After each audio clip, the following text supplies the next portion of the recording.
Hey guys, if you would like to open a Halifax bank account, today's video I'm going to show you exactly how you can do it. First thing first, open your browser, type in sign up Halifax online banking. You will see register for online banking by Halifax. Go ahead, open that link. Now, under how to register, you can also download the app, but if you would like to continue via a browser, select register through online banking. And once you do so, select register here. At this page, you can see that this page is step 1 of 3.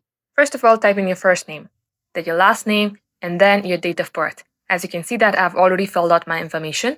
Type in your email address, confirm your email address, and if you live in the UK, select yes. If not, select no. And likewise, enter the postcode and account type. You may go ahead, select a account type that you would like to open. For instance, if it's going to be saving or current account, home insurance, or a loan account.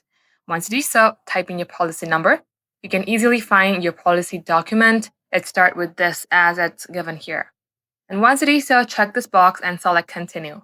At the next page, fill out more information. And this is how you can open an account. Thank you for watching.